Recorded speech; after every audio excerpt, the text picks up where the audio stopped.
The morning fog rolled in from the Atlantic Ocean like a soft blanket, covering the small coastal town of Harborfield in shades of gray and white. Victoria Lang stood at the edge of the wooden pier, her weathered hands wrapped around a steaming cup of coffee.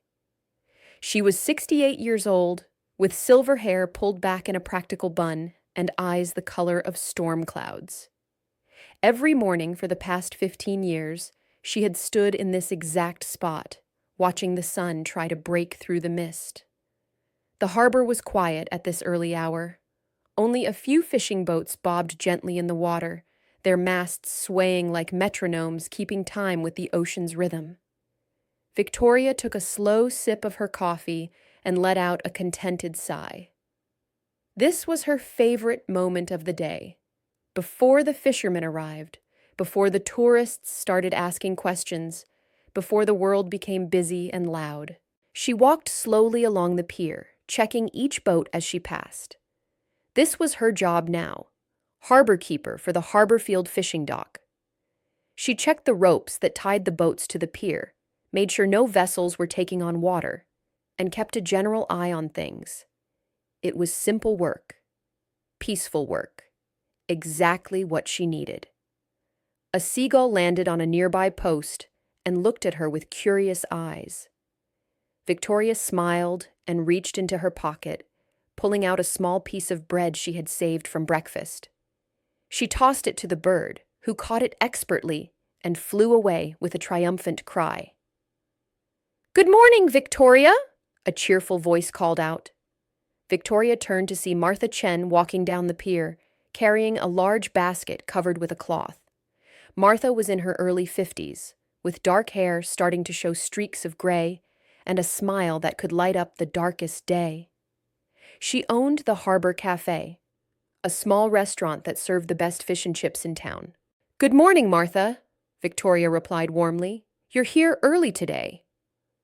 "Fresh delivery from Bobby's boat," Martha explained, lifting the cloth to reveal several large fish. "He came in just before dawn. These beauties will be today's special." Victoria looked at the fish and nodded approvingly. "Nice catch. Bobby will be pleased." "He already is," Martha laughed. "He's at home, probably already asleep." "That man works harder than anyone I know." She paused and studied Victoria's face. "Have you had breakfast yet?" "Come by the cafe in an hour. I'll make you something special." "You don't have to do that," Victoria protested, though her smile showed she was touched by the offer. "I know I don't have to," Martha said firmly. "I want to. You're always looking after everyone else. Someone needs to look after you too." She waved goodbye and headed back down the pier, her basket swaying with each step. Victoria watched her go, feeling a warm glow in her chest. This was what she loved about Harborfield. People cared about each other here. They looked after one another. After 15 years, she was no longer a stranger. She was part of the community, woven into the fabric of this small town, like one of the ropes that held the boats in place. She continued her morning inspection, checking each boat methodically. The Sea Breeze needed a new rope. She made a note in her small notebook. The Lucky Star had a small leak in its hull. Not serious, but she would tell the owner. The Morning Glory was perfect as always. Its owner, old Jim, took better care of his boat than most people took care of their houses. As Victoria worked, her mind wandered. She thought about how different her life was now compared to 15 years ago.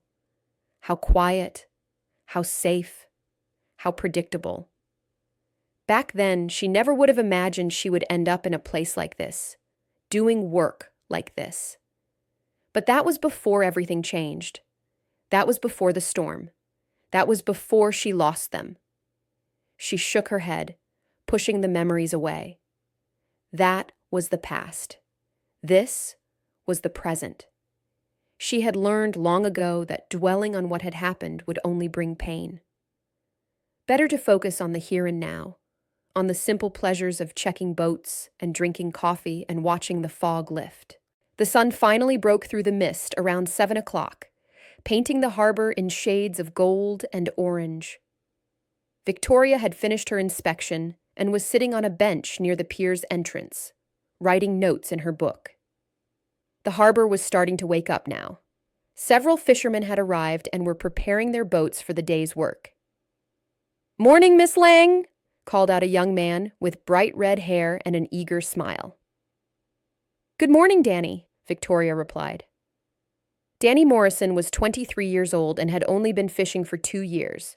He was enthusiastic but still learning. Victoria had helped him more than once when he got into trouble with his boat. "Think the weather will hold?" Danny asked, looking up at the sky with a worried expression. Victoria followed his gaze. The sky was clear now, but she could see dark clouds forming far out on the horizon. "It should be fine for today," she said carefully, "but there might be rain tomorrow. Don't go out too far." Danny nodded seriously.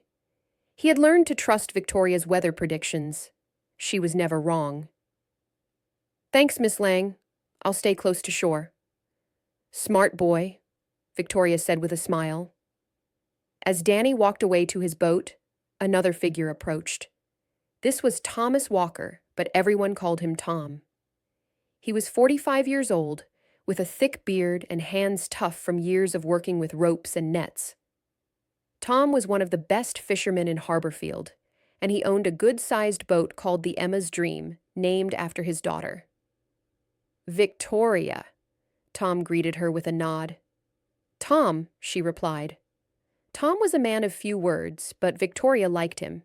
He was honest and hard-working, and he loved his daughter more than anything in the world. "Heading out for 2 days," Tom told her. "Got a good feeling about the deep waters?" Victoria frowned slightly. "The weather might turn bad tomorrow evening." "I'll be back before then," Tom assured her. "Promise." Victoria wanted to say more, to warn him to be careful, but she held her tongue. Tom was an experienced fisherman. He knew what he was doing. Still, something in her chest tightened with worry. She always felt this way when the boats went out, always afraid something might go wrong. "Take care of yourself," she said finally. "Always do," Tom replied with a small smile. He turned and walked to his boat, where 2 crew members were already waiting.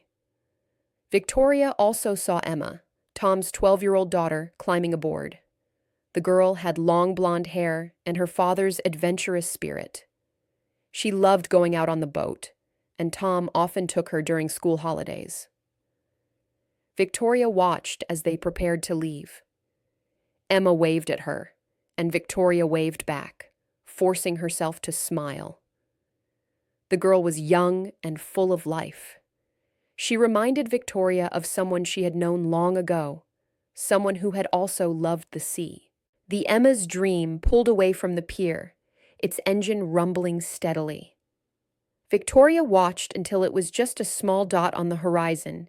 Then she turned away and walked toward the harbor office. The office was a small building made of wood, painted white with blue trim. It had one room with a desk, a filing cabinet, a coffee maker, and a radio that received weather reports. Victoria spent her afternoons here, doing paperwork and listening to the radio. It was boring work, but it kept her busy. She was filing some papers when the door opened and a familiar face appeared. It was Mayor Richard Stevens, a short man in his 60s with a round belly and a kind face. He had been mayor of Harborfield for 10 years, and he was well loved by everyone. "Victoria," he said cheerfully. "How's everything at the harbor today?" "Quiet and peaceful as always," Victoria replied.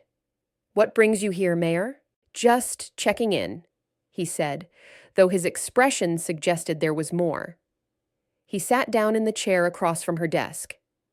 "Actually, I wanted to ask you something.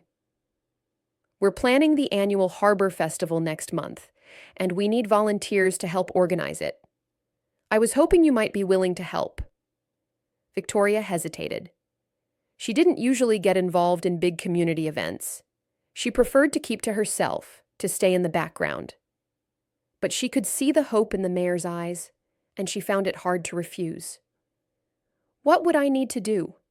she asked cautiously. "Oh, nothing too complicated," the mayor said quickly. "Just help coordinate the boat display. Make sure all the vessels are positioned correctly, that sort of thing.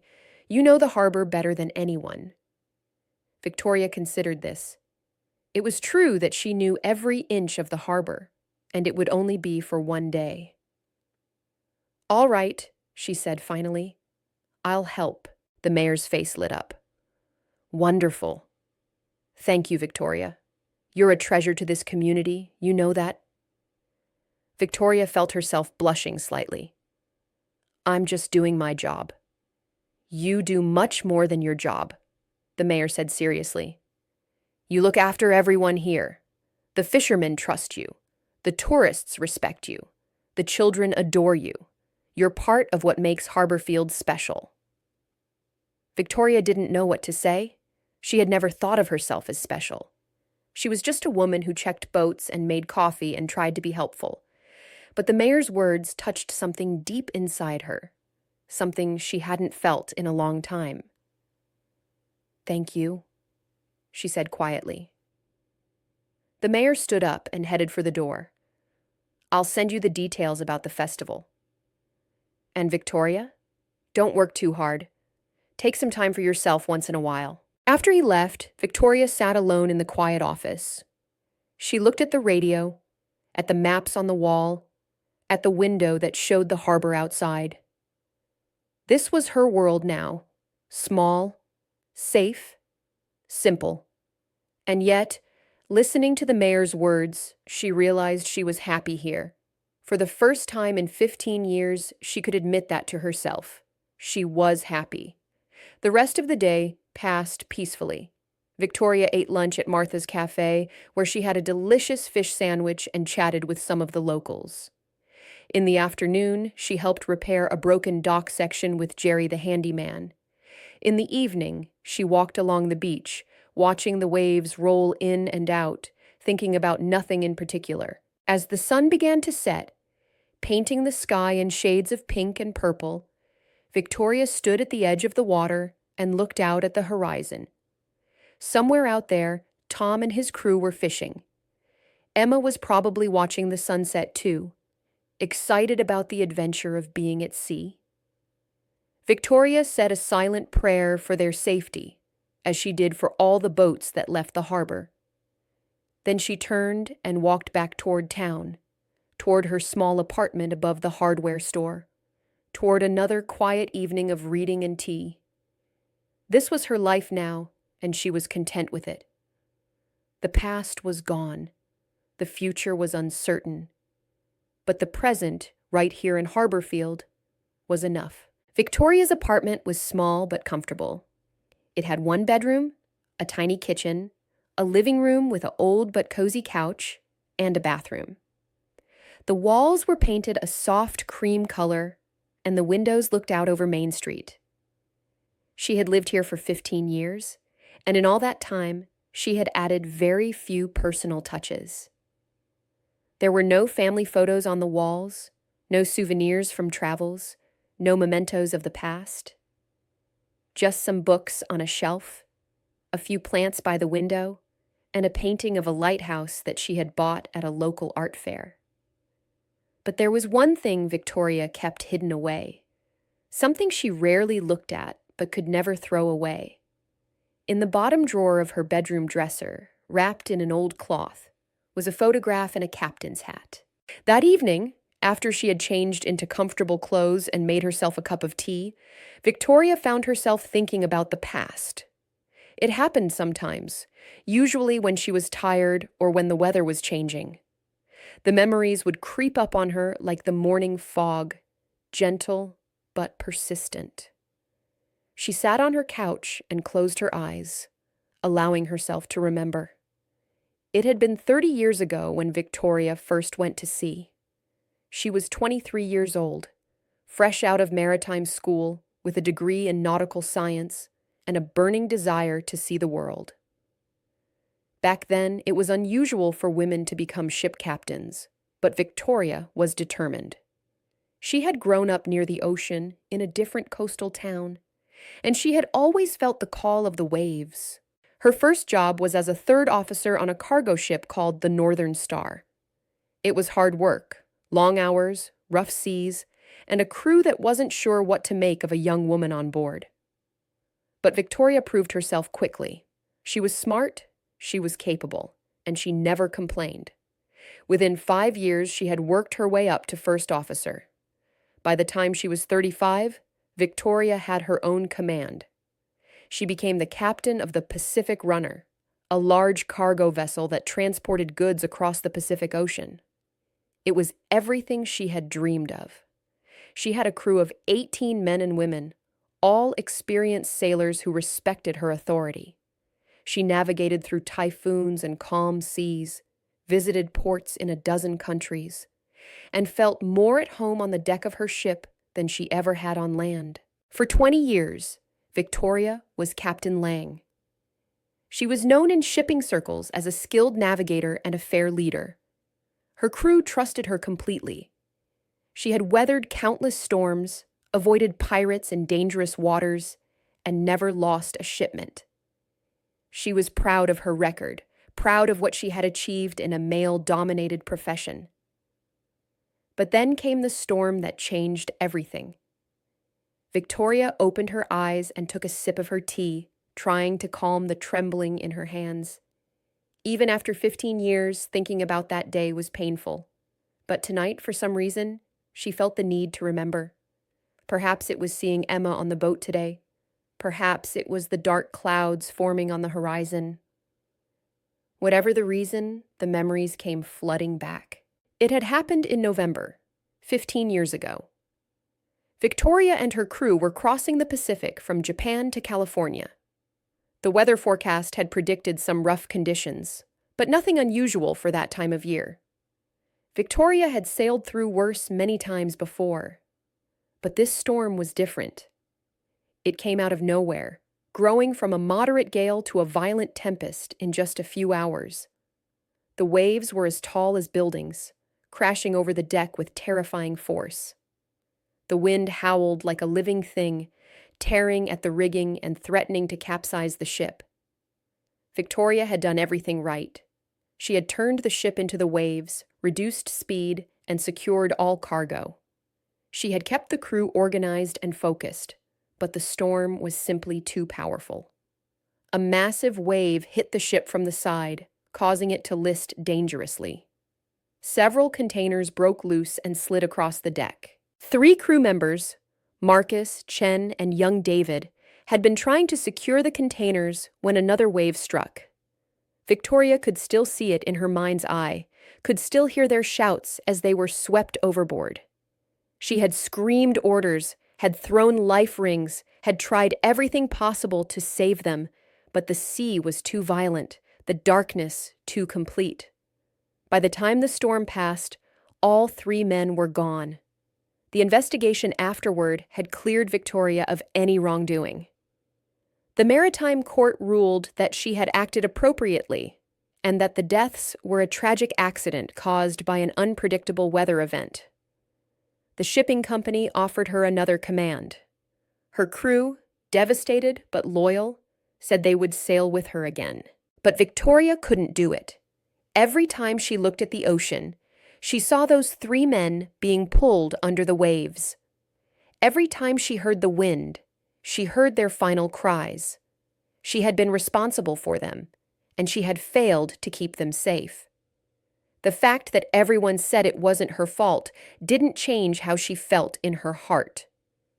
So she had done the only thing she could think of. She retired from the sea. She left behind Captain Lang and everything that name represented. She took her savings, found the smallest, quietest coastal town she could, and started over as just Victoria, a woman who checked boats and tried to forget. Victoria stood up and walked to her bedroom. She opened the bottom drawer and took out the cloth bundle. Unwrapping it carefully, she looked at the photograph. It showed her standing on the bridge of the Pacific Runner, wearing her captain's uniform and hat. She was smiling, confident, proud. That woman seemed like a stranger now. The captain's hat was dark blue with gold braid. Victoria held it in her hands, feeling the weight of it, remembering what it had meant to wear it. For so many years, this hat had been her identity. Now it was just a reminder of what she had lost. She wrapped the items back up and put them away. Tomorrow, she would be harbor keeper Victoria again, checking boats and drinking coffee and living her quiet life. The past was past. There was no point in dwelling on it. But as she lay in bed that night, trying to sleep, Victoria found herself thinking about Tom and Emma out on the ocean. She found herself worrying about the dark clouds on the horizon. And deep inside, where she tried not to look, she found herself missing the life she used to have. The challenge of commanding a ship, the thrill of navigating through difficult waters, the satisfaction of bringing her crew safely home. She fell asleep eventually, but her dreams were troubled. In them, she was on the bridge of the Pacific Runner again, watching a storm approach. But when she looked at her crew, their faces had changed.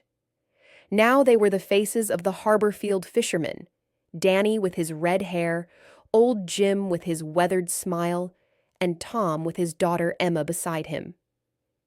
In the dream, Victoria tried to warn them, tried to turn the ship away from the storm, but nothing worked. The waves grew larger and larger, and all she could do was watch helplessly. She woke up just before dawn, her heart pounding and her sheets damp with sweat. For a moment, she didn't know where she was. Then she heard a car passing on Main Street below, heard the familiar creak of the building settling, and she remembered. She was in Harborfield. She was safe. It was just a dream. Victoria got out of bed and made herself some coffee. She stood by the window, watching the sky slowly lighten from black to dark blue to pale gray. The dream had shaken her more than she wanted to admit. It had been years since she had dreamed about the storm, about the ship, about her lost crew. Why now? Why tonight? As if in answer, she looked toward the harbor and saw something that made her stomach clench with worry. The dark clouds she had seen yesterday on the horizon had grown larger and were moving closer. The sky above the ocean was the color of bruises, purple and gray and angry black. And the wind, which had been calm yesterday, was now picking up speed, making the tree branches outside her window dance and sway. A storm was coming, a big one.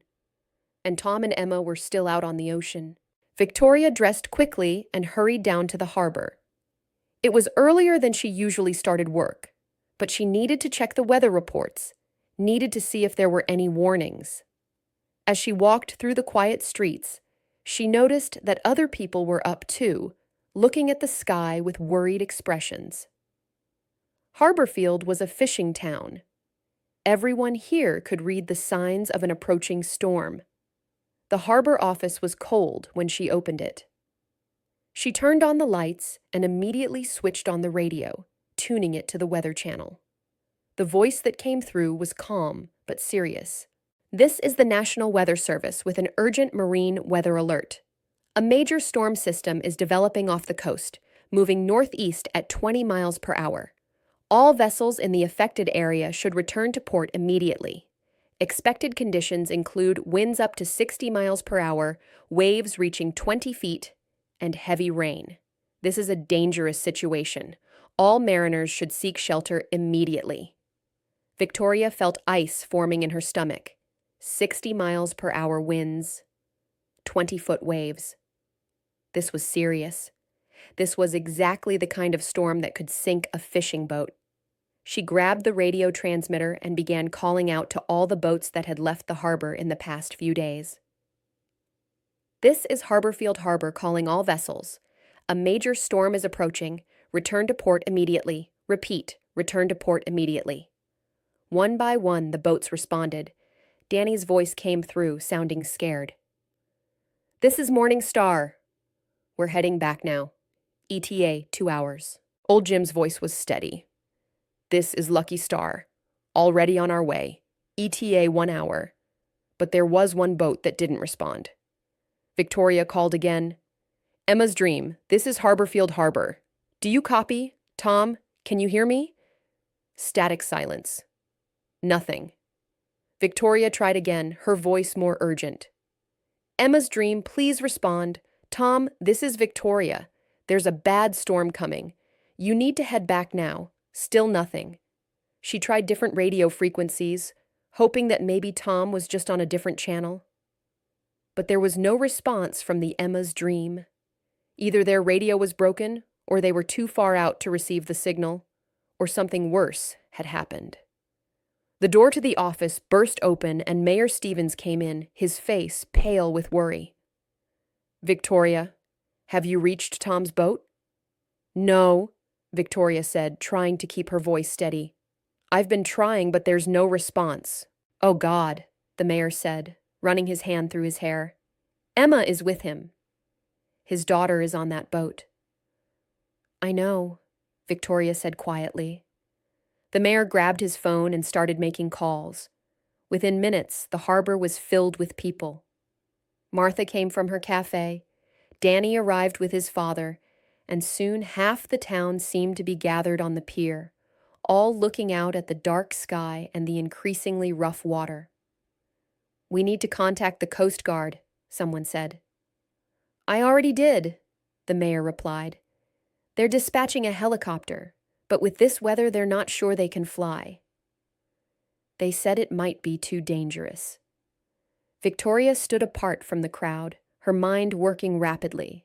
She was calculating distances, wind speeds, wave heights. If Tom had gone to the deep fishing grounds, he would be about 40 miles offshore. With this storm moving in, he might not even know it was coming until it was too late. And if his radio was broken, he would have no warning at all. The Emma's Dream was a good boat, but it wasn't built for extreme weather. In 60-mile-per-hour winds with 20-foot waves, it could easily capsize. And even if Tom was an excellent fisherman, he had Emma with him. He would be worried about protecting his daughter, which might affect his judgment. Victoria closed her eyes and tried not to think about the last time she had been in a situation like this. Tried not to remember Marcus, Chen, and David. Tried not to hear their voices crying out in the darkness. There has to be something we can do, Martha was saying, her voice breaking with emotion. We can't just stand here and wait. What can we do? Someone else replied. We're not equipped for this kind of rescue. We need professionals. Victoria opened her eyes and looked at the boats in the harbor. Most of them were small fishing vessels, not suitable for rescue operations in rough seas. But there was one larger boat, a 40-foot vessel that belonged to the harbor patrol.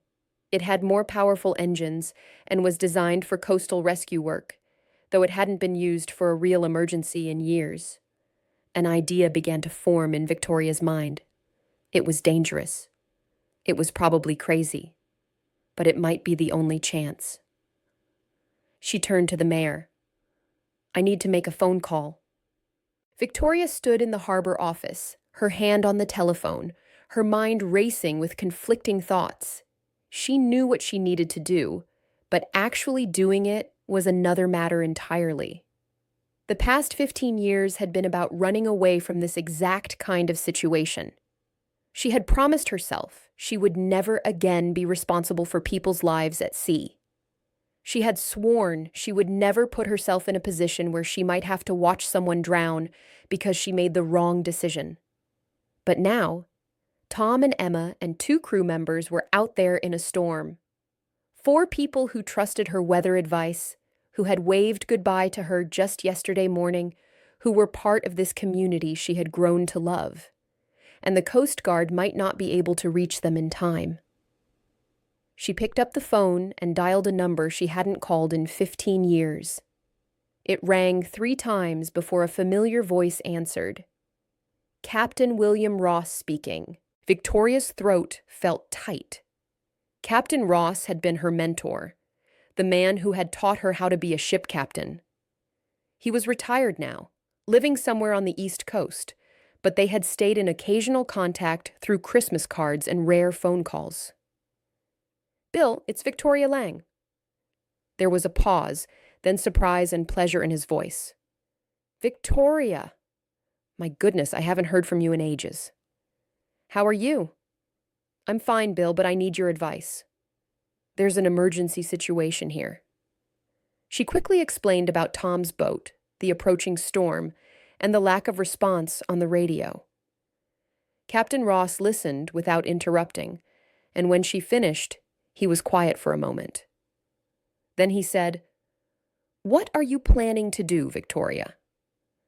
"I'm thinking about taking the harbor patrol boat out to find them." "But I wanted to hear what you thought." "Am I crazy?" "Yes," Captain Ross said bluntly. "You're crazy. You haven't captained a vessel in 15 years. This is a severe storm. You could get yourself killed." Victoria closed her eyes. This was what she had expected him to say. This was the voice of reason, the voice that told her to stay safe, to let the professionals handle it. "However," Captain Ross continued, "if you don't go, that man and his daughter will probably die. The Coast Guard is good, but if they can't fly in this weather, they'll have to send a ship, and that takes time. Time that family might not have." "So what should I do?" "Only you can answer that, Victoria. But let me ask you something. Why did you stop sailing?" Victoria felt tears prick her eyes.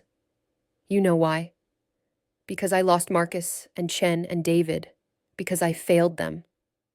"You didn't fail them," Captain Ross said firmly. "You did everything humanly possible to save them. Sometimes the ocean wins, Victoria. That's not your fault. But you've been punishing yourself for 15 years for something that was beyond your control. Maybe it's time to stop running." "I'm not running," Victoria protested weakly. "Aren't you?" "You left everything you loved because you were afraid. You hid yourself in a small town where nobody knows who you used to be. You took a job that keeps you near the water but never on it. That sounds like running to me." Victoria wiped her eyes with the back of her hand. "I don't want to be responsible for anyone else dying." "Then don't let them die. Go out there and bring them home. You're one of the best ship captains I ever trained, Victoria. You have knowledge and skills that these small-town fishermen don't have. You know how to navigate in severe weather. You know how to read the sea. Use that knowledge. Save those people. And if I fail again, then at least you tried. But I don't think you will fail. I never taught you how to fail." Captain Ross paused. "Listen to me, Victoria. I'm an old man now, and I've learned a few things. The biggest regrets in life aren't about the times we failed. They're about the times we didn't even try. Don't live with that regret. Be the captain you were trained to be." Victoria took a deep breath, feeling something shift inside her. Captain Ross was right. She had been hiding for 15 years, afraid to face the ocean again, afraid to take responsibility. But Tom and Emma needed her. The town needed her. And maybe, just maybe, she needed this too. "Thank you, Bill," she said quietly. "Go save them, Captain Lang. And call me when you get back safely." Victoria hung up the phone and stood still for a moment, gathering her courage. Then she walked out of the office and onto the pier, where the crowd of worried townspeople was still gathered. "Listen up!" she called out in a voice that was louder and more authoritative than anyone had ever heard from her before. The crowd immediately fell silent and turned to look at her. "The Coast Guard might not be able to reach Tom's boat in time. I'm going to take the harbor patrol boat and search for them." There was a moment of shocked silence. Then Martha spoke up, her voice incredulous. "Victoria, that's incredibly dangerous. The storm is getting worse by the minute. You can't go out there alone." I won't be alone, Victoria said. I need volunteers. 3 people who know boats and aren't afraid of rough water. I won't lie to you. This will be dangerous. But it's Tom and Emma out there. Are we going to let them die without even trying to help? Several hands went up immediately. Jerry the handyman, despite being in his 60s, raised his hand high. So did 2 younger men, Paul Henderson, who worked at the marina, and Carlos Rivera, who had served in the Navy before moving to Harborfield. Victoria looked at each of them carefully. You understand this is voluntary?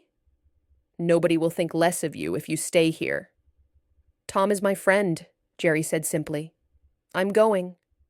I know boats, Carlos added. You need experienced people. Count me in, Paul said.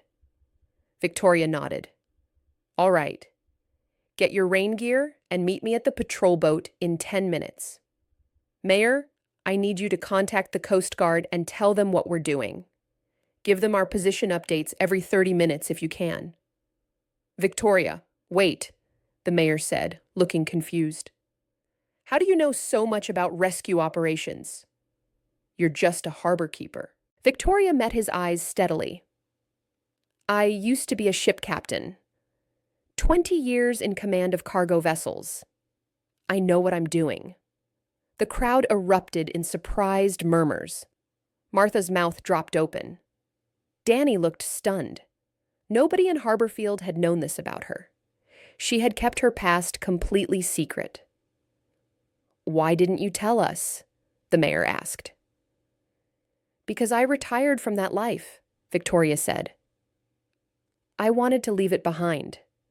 But right now, those skills are the only thing that might save Tom and his family. We're wasting time. I need to get moving. She didn't wait for more questions.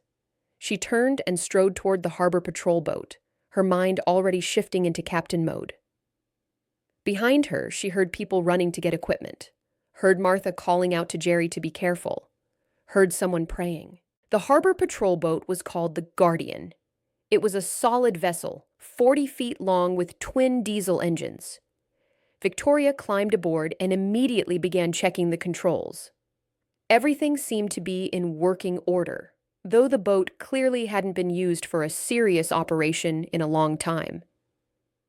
Jerry, Carlos, and Paul arrived quickly, dressed in heavy rain gear and life jackets. Victoria gave each of them a quick assessment. Jerry was old but tough and knew his way around boats. Carlos had the look of someone with military training, disciplined and calm.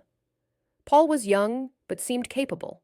All right, listen carefully, Victoria said, her voice taking on the tone of command that had once directed crews across oceans. Carlos, you'll be on the radio. Keep trying to reach the Emma's Dream and stay in contact with shore. Paul, you're on navigation. I need you to track our position and watch the weather reports. Jerry, you'll help me with the boat handling. Everyone understand? They all nodded.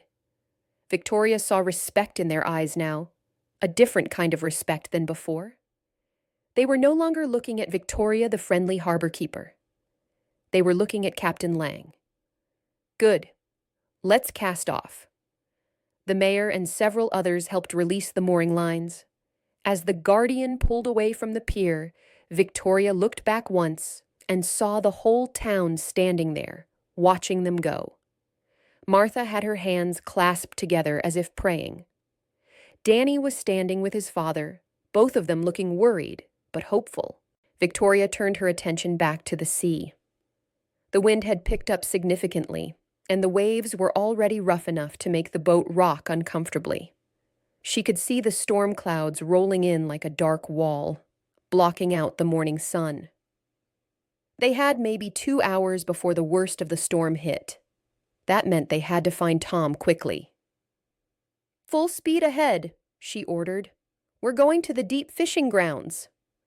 The Guardian's engines roared to life, and they headed out into increasingly rough water. Victoria stood at the helm, her hands steady on the wheel, her eyes scanning the horizon. It had been 15 years since she had commanded a vessel, but the skills came back quickly. She automatically adjusted their course to take the waves at the best angle, reduced speed when necessary, and increased it when she could. 20 minutes out, Carlos called from the radio. Still no response from the Emma's Dream? Coast Guard says the helicopter is grounded due to weather. They're sending a cutter, but it's at least 3 hours away. Keep trying, Victoria said. They might have their radio off to save battery, or they might be in a dead zone. Just keep calling. The storm was getting closer. Victoria could feel it in the way the wind was changing direction, in the way the waves were building. She had experienced enough storms in her career to read the signs. This one was going to be bad. How did you know to become a captain? Paul asked from his position at the navigation table. He had to raise his voice over the wind and engine noise. Victoria glanced at him. I grew up near the ocean. Always loved it. Studied maritime science in university and worked my way up through the ranks. Why did you quit? Victoria was quiet for a moment, then decided they deserved the truth. These men were risking their lives based on her leadership. They should know who she really was. 15 years ago, I was captain of a cargo ship in the Pacific. We hit a severe storm. 3 of my crew members were washed overboard and drowned. I blamed myself for their deaths. So I retired and came here to Harborfield, hoping to start over. The men were silent, absorbing this information. Finally, Jerry spoke up. That must have been hard. Living with that. It was, Victoria admitted. Still is.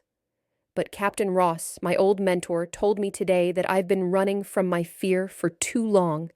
Maybe he's right. Maybe it's time to face it.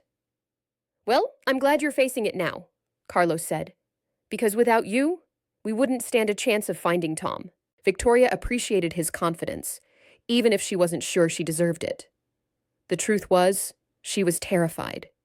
Every wave that crashed against the boat reminded her of that terrible night 15 years ago. Every gust of wind brought back the sound of men screaming. But she pushed the fear down and focused on the task at hand. They were 40 minutes out when Paul called out, "Something on the radar!" Northeast, about 2 miles. Victoria immediately adjusted their course. What does it look like? It's small. Could be a boat or could be debris. Hard to tell. We'll check it out. Carlos, try the radio again. Emma's Dream. This is the Guardian. Do you copy? Tom, if you can hear us, respond. This time, there was a crackle of static, and then a voice came through, faint and full of static, but definitely Tom's voice. Guardian, this is Emma's. Engine trouble. Can't make it back. Position is... The signal broke up, but they had enough information. Paul quickly plotted the position on his map. They're about 3 miles northeast of our current position. Victoria felt a surge of hope mixed with fear. They had found them, but finding them was only the first step. Getting them back safely would be the real challenge. Hold on, everyone, she said. We're about to enter the storm. As if on cue, the first heavy raindrops began to fall. Within seconds, it had turned into a downpour. The wind howled around them, and the waves grew from uncomfortable to dangerous. The Guardian pitched and rolled, and Victoria had to use all her skill to keep them on course. She could see it now in the distance. A small boat being tossed around like a toy in a bathtub. The Emma's Dream was in serious trouble. One of its engines was clearly dead, and it was listing to one side. Worst of all, it was being pushed toward a rocky outcropping that jutted out from the coastline. If the boat hit those rocks, it would be destroyed. There they are! Jerry shouted, pointing. Victoria's mind raced through possibilities. The water was too rough to pull alongside and transfer people between boats. They couldn't tow the Emma's Dream in this weather. The rope would snap. And they didn't have time to wait for the Coast Guard cutter. Then she remembered something from her early training, a technique she had practiced but never actually used in a real emergency. It was risky, Maybe crazy, but it might work. Jerry, go to the storage locker and get all the rope we have. Carlos, Paul, I need you both up here. We're going to set up a high line. The three men stared at her. A what? Jerry asked. A high line, Victoria repeated, her voice calm despite the chaos around them. It's a rope stretched between two boats, suspended above the water. People can clip on and pull themselves across. It's dangerous, but it's our best option. You've done this before? Carlos asked. In training, yes. In a real storm? She shook her head. No. But I've seen it done, and I know the theory. It's our only chance to get them off that boat before it hits the rocks. The men didn't argue. They trusted her judgment, and they could see that time was running out. The Emma's Dream was getting closer to the rocks with every passing minute. Victoria maneuvered the Guardian carefully, fighting the wind and waves to get into the right position. She needed to be upwind of Tom's boat, with enough distance between them that the high line could work, but not so much distance that it would be impossible to string the rope across. It took 3 attempts, each one nerve-wracking and difficult. Finally, she got the Guardian positioned where she wanted it. Now, she shouted. Jerry and Paul attached a weight to the end of a rope and threw it toward the Emma's Dream. The first throw fell short, the second one overshot, the third one landed on Tom's deck, and Victoria saw Tom scramble to grab it. Good, Victoria called out. Now tie it to your mast, Tom. Make it secure. Through the rain and wind, she could see Tom following her instructions. His crew members were helping him, and Emma was clinging to the mast, her small face pale with fear. Victoria's heart clenched. The girl was so young, so frightened. She had to save her. She couldn't fail another child. Rope secured. Tom's voice came through the radio. Carlos, tie your end to our mast and pull it tight. Make sure it's high enough that the waves won't reach it. It took several minutes to get the high line properly set up, minutes during which the Emma's Dream continued to drift closer to the rocks. Victoria could see the jagged stone formations now, reaching up like teeth, ready to devour the small fishing boat. Finally, Carlos gave her a thumbs up. The high line was ready. Tom! Victoria called through the radio. Send Emma first. Put a life jacket on her and clip her to the line with a carabiner. She'll need to pull herself across, hand over hand. There was a pause, then Tom's voice, strained with fear. She's just a kid. What if she can't hold on? She can do it, Victoria insisted. You have to trust me, Tom. It's the only way. She saw Tom kneeling down, talking to Emma. The girl was shaking her head, clearly terrified. Victoria understood. The girl would have to climb onto the rope, suspended above the churning water, and pull herself 20 feet to the Guardian. One slip, one moment of panic, and she would fall. But there was no other choice. After what felt like an eternity, Emma nodded. Tom helped her put on a life jacket and secured her to the line with a climbing harness and carabiner. Then Emma grabbed the rope with both hands and started to pull herself across. Victoria held her breath.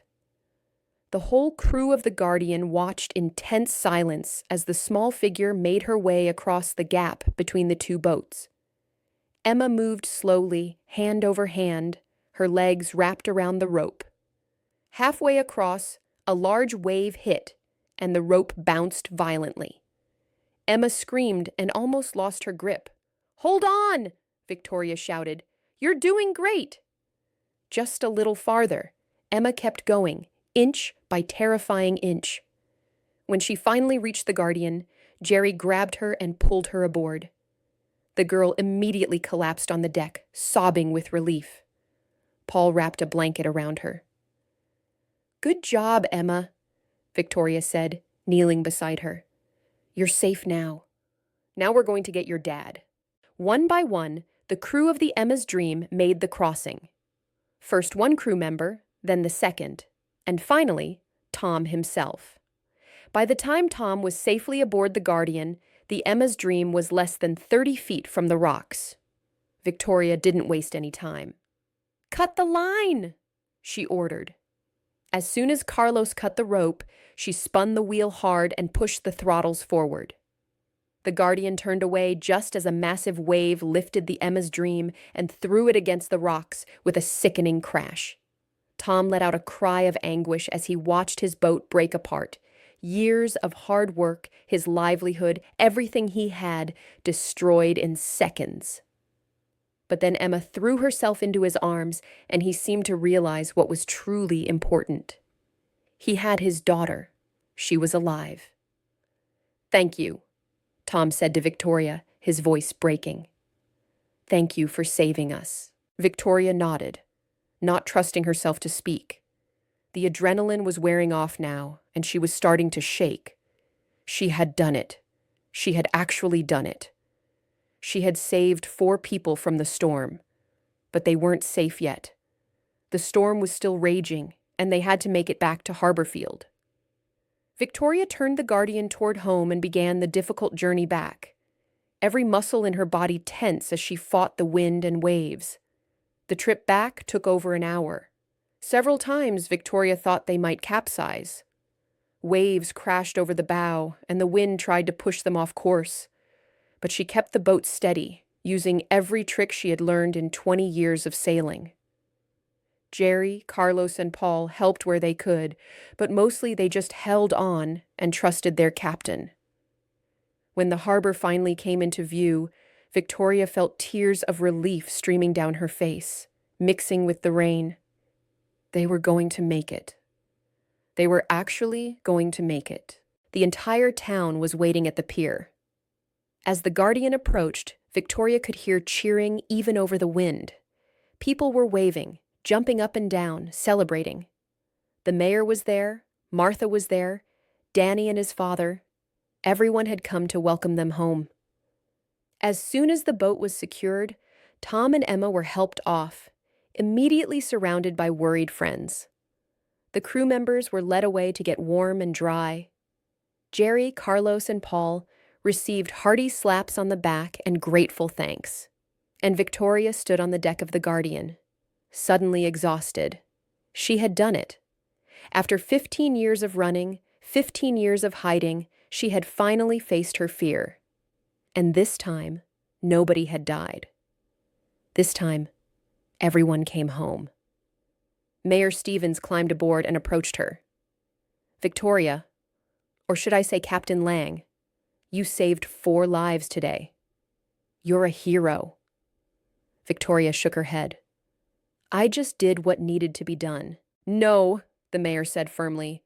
"You did what most people couldn't do. You risked your life to save others. That's the definition of heroism." He paused. "Why didn't you tell us you were a captain?" "Because I wasn't anymore," Victoria said quietly. "I stopped being a captain the day I lost my crew. I came here to escape that past, to be just Victoria." "And what about now?" Martha asked, having climbed aboard as well. "Are you still just Victoria?" Victoria thought about this question. She looked at the town gathered on the pier, at the faces of people she had come to know and love over 15 years. She thought about Tom and Emma, safe now because of her actions. She thought about the feel of the boat's wheel in her hands, the challenge of navigating through the storm, the satisfaction of bringing everyone home safely. "I don't know," she admitted. "I think I'm both now. I'm Victoria, the harbor keeper who drinks coffee and checks boats. But I'm also Captain Lang, who knows how to sail through storms. Maybe I can be both." "I think that's exactly who you should be," Martha said, hugging her tightly.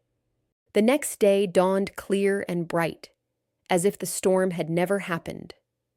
Victoria woke up late, her body aching from the previous day's exertion. She lay in bed for a few minutes, staring at the ceiling and thinking about everything that had happened. It felt like a dream, except for the very real soreness in her muscles and the scratches on her hands from handling ropes. She finally got up and made herself coffee. As she stood by the window, looking out at Main Street, she saw something unexpected. There were people gathered outside the hardware store below, and they were looking up at her apartment. When they saw her at the window, they began to clap and cheer. Victoria felt her face flush with embarrassment. She waved awkwardly, not sure how to respond to this attention. She had spent 15 years being invisible, being background. This sudden spotlight was uncomfortable. But as the day went on, she realized there was no escaping it. When she walked to the harbor, people stopped her every few steps to thank her, to shake her hand, to tell her she was a hero. At Martha's Cafe, her meal was free, and several locals insisted on buying her coffee. Even tourists who had heard about the rescue asked to take photos with her. "I'm not used to this," Victoria admitted to Martha over lunch. "All this attention. I just want things to go back to normal." "They will," Martha assured her. "Give it a few days. The excitement will die down. But Victoria, you need to accept that things have changed. People see you differently now. They know who you really are." "I'm not sure I like that," Victoria said. "Maybe not," Martha agreed. "But it's better than hiding, isn't it?"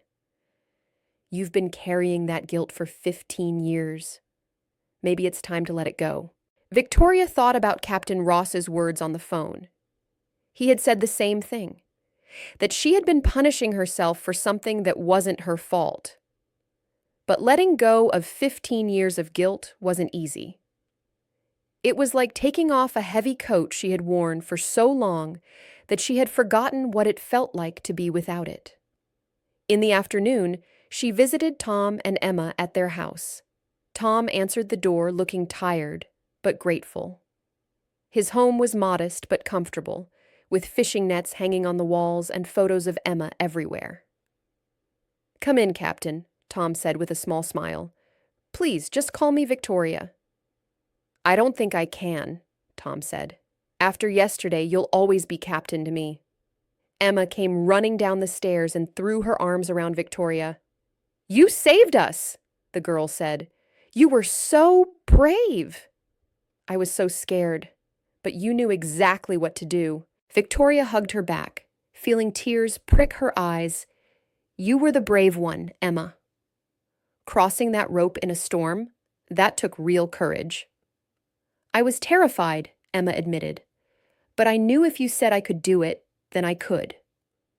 "Dad always says you give good advice." Tom invited Victoria to sit down, and they talked for a while. He explained what had happened. His engine had developed a problem, and by the time he realized how bad the storm was, they were too far out to make it back safely. His radio had been damaged by a wave, which was why he couldn't respond to Victoria's calls at first. "I thought we were going to die out there," Tom said quietly, so Emma wouldn't hear. She was in the kitchen making them tea. "When I saw those rocks getting closer and knew I couldn't steer away, I thought that was it. Then I heard your voice on the radio, and I knew we had a chance." "I'm glad I could help," Victoria said. "It's more than that," Tom insisted. "You risked your life for us. The Guardian could have capsized in those waves. You could have been killed, but you came anyway." "Why?" Victoria was quiet for a moment, thinking about her answer. "Because 15 years ago, I couldn't save 3 members of my crew. They died, and I blamed myself. I spent all these years running from that guilt, afraid to be responsible for lives at sea again. But yesterday, when I knew you were in danger, I realized I had 2 choices. I could stay safe and let you die, or I could use my skills to try and save you." Captain Ross told me the biggest regrets aren't about failing. They're about not trying. I couldn't live with myself if I hadn't tried. "Well, I'm grateful you did," Tom said. "We all are. My boat is gone, but my daughter is alive. That's all that matters." Emma came back with tea, and they talked about lighter things, school, fishing, the upcoming harbor festival. But as Victoria left their house, she felt something shift inside her. Talking about the past, admitting her guilt and fear out loud, had been like opening a window in a stuffy room. The pain was still there, but now there was fresh air too. That evening, the mayor called a special town meeting. Victoria tried to get out of it, but he insisted she attend. When she arrived at the town hall, she found it packed with people. Every seat was taken, and more people stood along the walls. A podium had been set up at the front, and the mayor stood beside it, beaming with pride. "Ladies and gentlemen," the mayor began once everyone had settled down, "we're here tonight to honor someone very special." For 15 years, Victoria Lang has been a valued member of our community. She has been a friend, a helper, a trusted advisor. But yesterday, we learned that she is much more than that. Yesterday, we learned that Victoria is a hero. The crowd applauded, and Victoria felt her face burning with embarrassment. She wished she could disappear. "Victoria," the mayor continued, "could you please come up here?" Reluctantly, Victoria made her way to the front. The mayor handed her a plaque that read, "To Captain Victoria Lang, for extraordinary courage and heroism in saving 4 lives. The town of Harborfield is forever grateful." "Thank you," Victoria said quietly. "But I really don't think—" "Please, say a few words," the mayor encouraged. Victoria looked out at the sea of faces. Martha and Jerry, Danny and his father, Carlos and Paul, old Jim and all the other fishermen, shopkeepers and teachers and families. These were her neighbors, her community. They had welcomed her 15 years ago without knowing anything about her past. Now they knew the truth, and they were still here, still supporting her. She took a deep breath and began to speak. 15 years ago, I came to Harborfield because I was running away from something. I had been a ship captain, and I had lost 3 crew members in a storm. I couldn't forgive myself for their deaths, so I decided to give up the sea and everything connected to it. I thought if I hid here, if I kept my head down and stayed quiet, I could forget the past. She paused, gathering her thoughts. But the past doesn't forget you. Yesterday, when Tom and his family were in danger, all those old memories came rushing back. I was terrified. I was sure I would fail again, that I would watch people die and be unable to save them. But I realized something important. Running away from fear doesn't make you safe. It just makes you a prisoner of that fear. Victoria looked directly at Tom and Emma, who were sitting in the front row. So I stopped running. I used the skills I thought I had lost. And with the help of Jerry, Carlos, and Paul, we brought Tom and his crew home safely. And in doing that, I learned something. I learned that I'm not defined by my worst day. Yes, I lost crew members 15 years ago. Yes, that was tragic and terrible. But I also saved hundreds of other sailors over 20 years of commanding ships. I brought countless vessels safely through storms. I helped people. And yesterday, I remembered how to do that again. The room was completely silent now, everyone hanging on her words. "Harborfield gave me a safe place to heal," Victoria continued. "You accepted me without questions, made me part of your community, showed me kindness every day. Thank you for that. And thank you for reminding me that I can be both Victoria the harbor keeper and Captain Lang. I don't have to choose between the past and the present. I can honor both." She held up the plaque. "I accept this not as a hero, but as someone who finally learned to face her fears. And I hope that maybe my story can help someone else who's running from something. The things we're afraid of don't go away when we hide from them. They go away when we face them." The applause started slowly, then built to a thunderous roar. People were standing, clapping, some even crying. Victoria felt overwhelmed by the response, but also grateful. She had told her story, shared her shame and her redemption, and people had listened and understood. After the meeting, people lined up to talk to her, to shake her hand, to thank her again. It took 2 hours before Victoria could finally leave, and by then she was exhausted. But it was a good kind of exhaustion, the kind that comes from sharing a burden instead of carrying it alone. As she walked home through the quiet streets, she thought about what Martha had said earlier. Things had changed. She couldn't go back to being invisible Victoria, the woman nobody really knew. That door had closed, but maybe that was okay. Maybe it was time for a new chapter. The next few days brought more changes. A reporter from a regional newspaper came to interview Victoria about the rescue. She reluctantly agreed, and the resulting article described her as the mysterious retired captain who saved 4 lives in a daring rescue. The article included her history as a cargo ship captain and mentioned the tragedy that had led her to retire. Victoria had worried that revealing her past would bring unwanted attention, and she was right. For a few days, her phone rang constantly with interview requests. A television station wanted to do a feature on her. A maritime magazine wanted to write a profile. Even a book publisher called, asking if she would be interested in writing her memoir. Victoria turned down most of these requests. She didn't want to be famous. She just wanted to live her life. But she did agree to give a talk at the local maritime academy, sharing her experiences with young people who were studying to become sailors. If her story could help inspire the next generation of mariners, or help them understand how to handle tragedy and move forward, then maybe some good could come from it.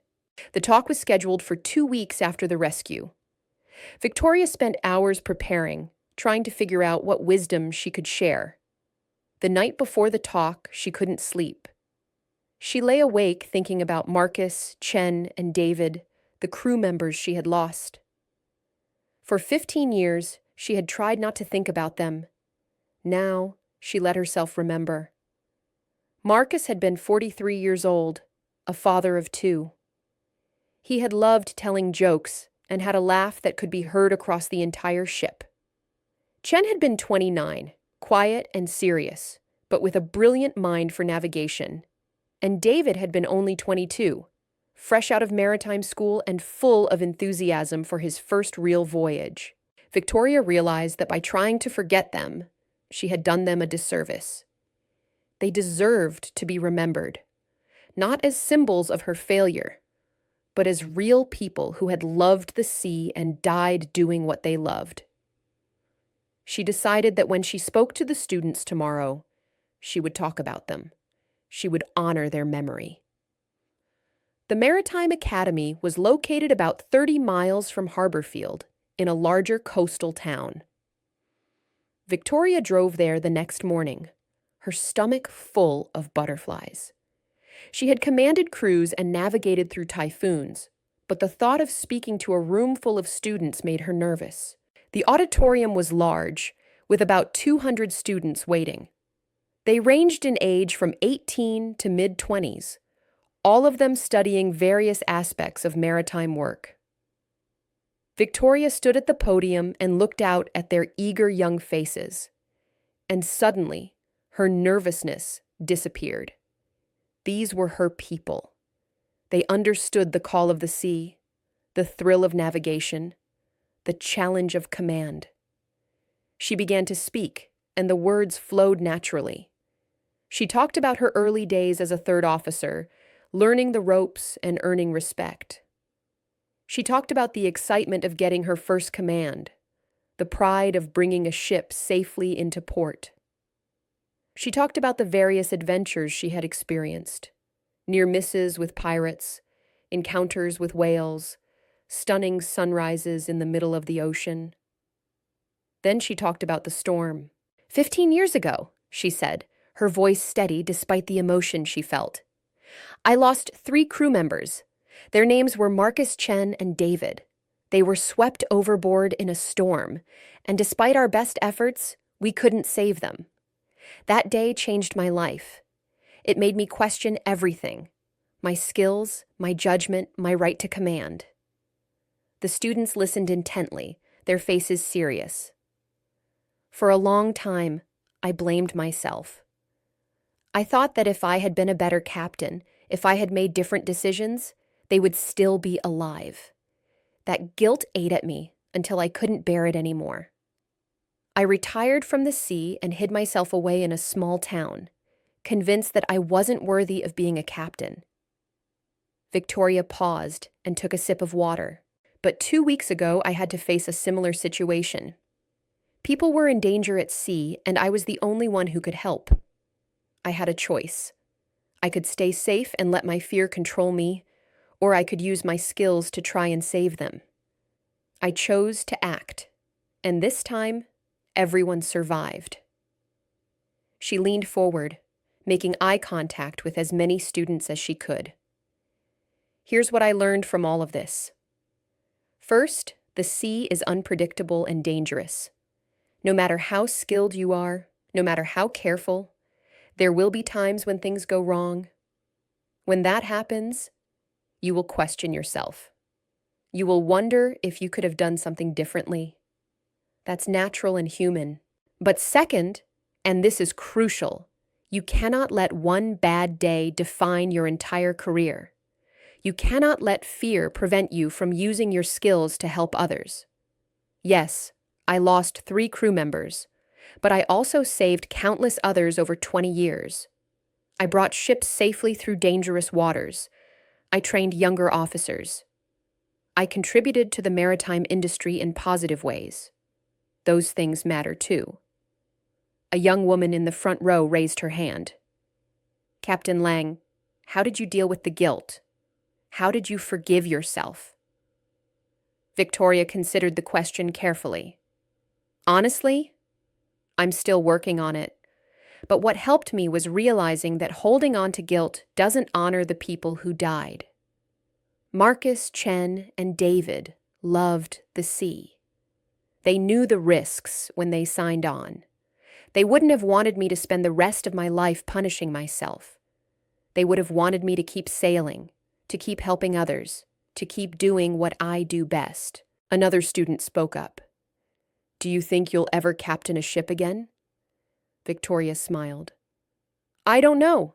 I'm content with my life in Harborfield, but I've learned never to say never. The sea has a way of calling you back when you least expect it.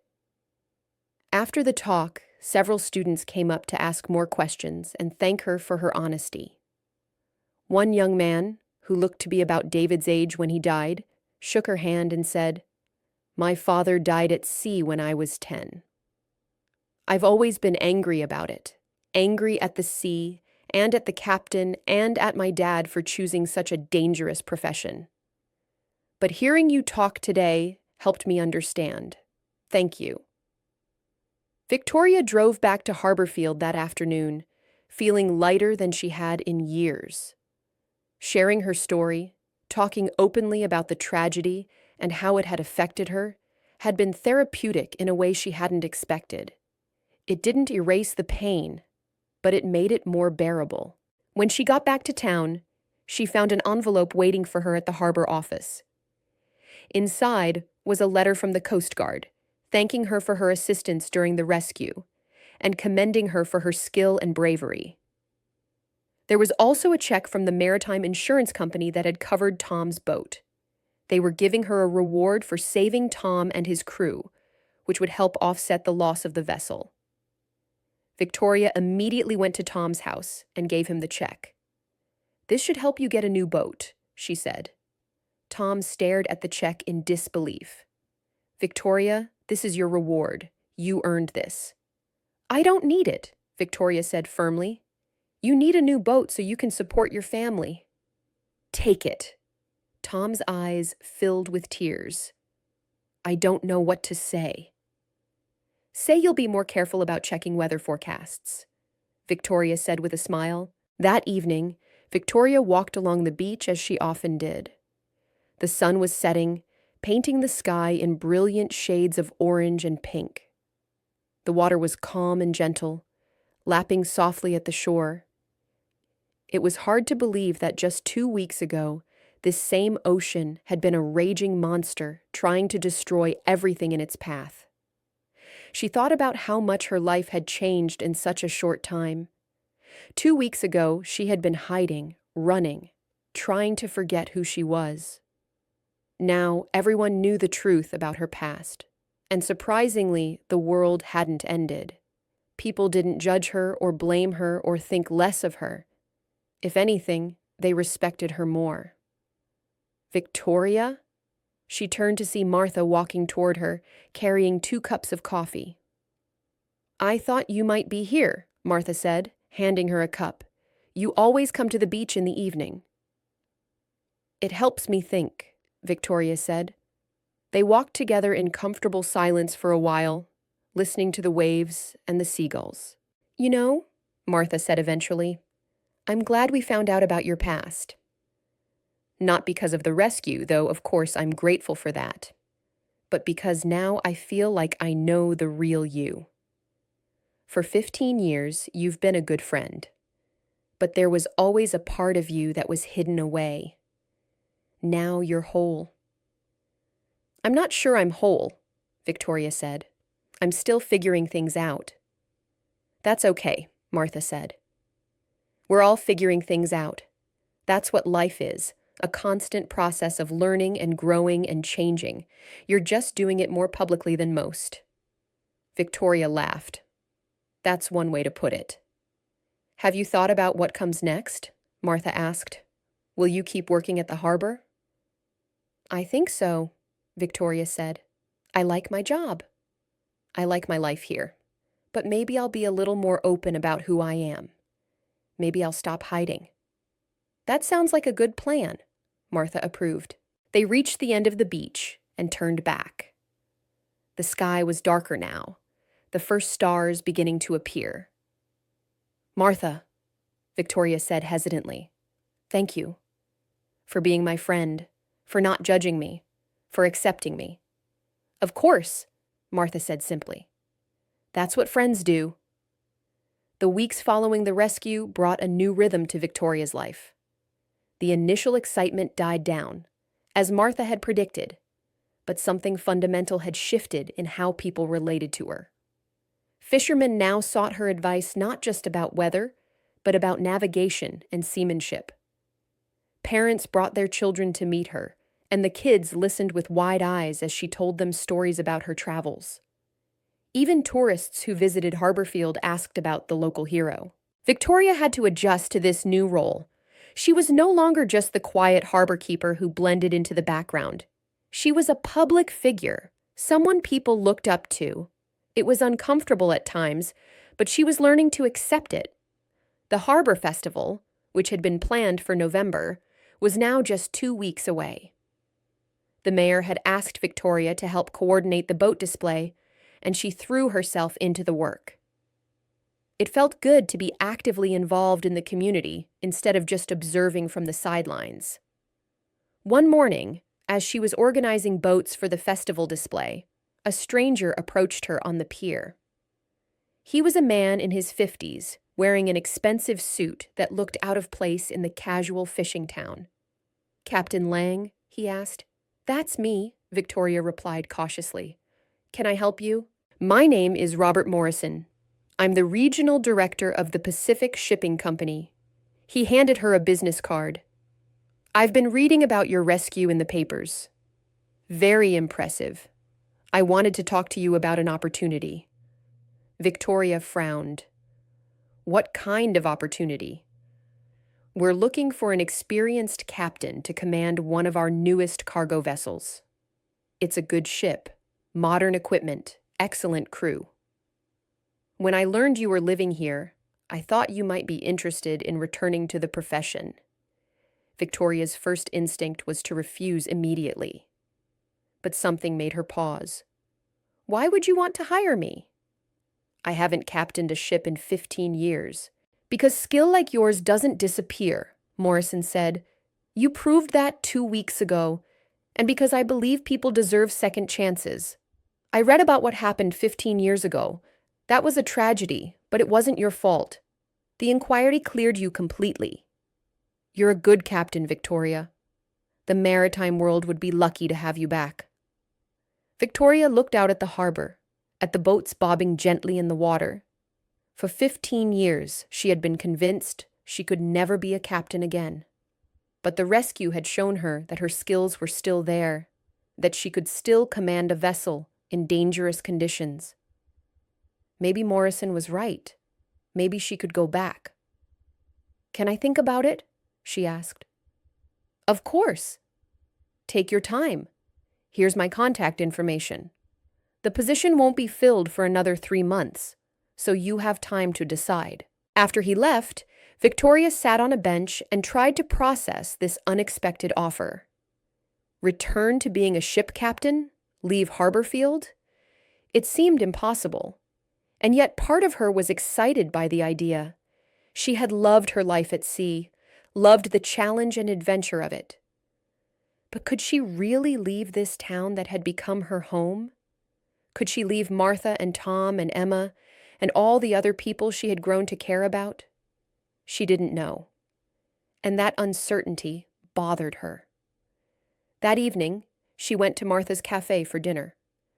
Martha took one look at her face and said, "Something's wrong." "What happened?" Victoria told her about Morrison's job offer. Martha listened carefully, her expression thoughtful.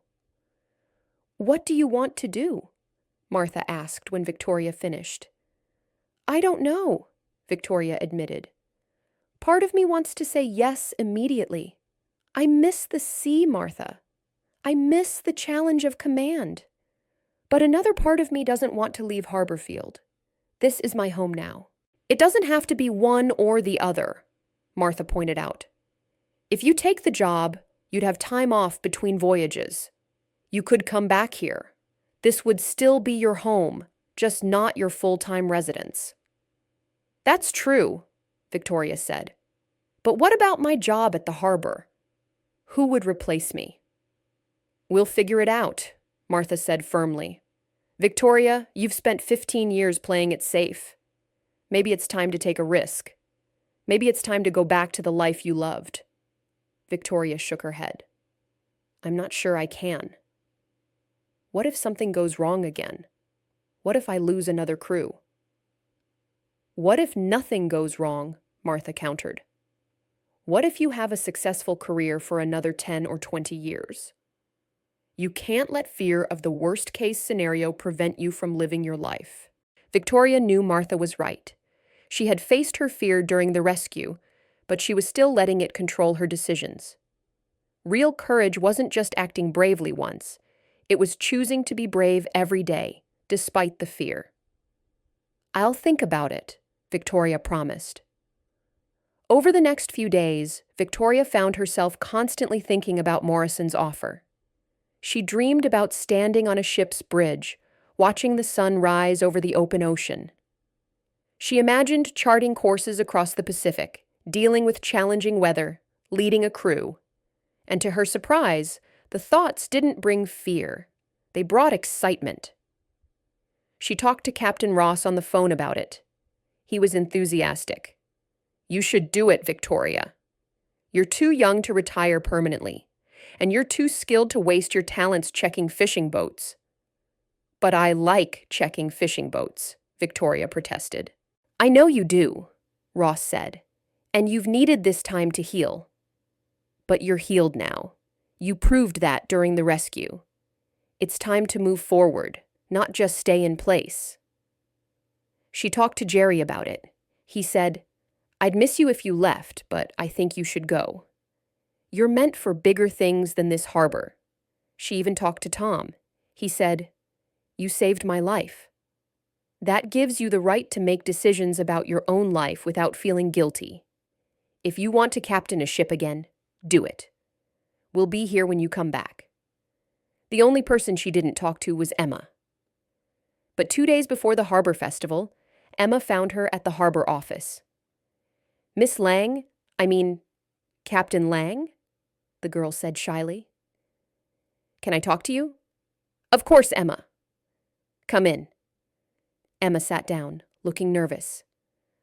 I heard Dad talking to someone about a shipping company wanting to hire you. Are you going to leave Harborfield? Victoria sighed. She should have known word would get around. In a small town, there were no secrets. I don't know yet, she said honestly. I've been offered a job captaining a cargo ship.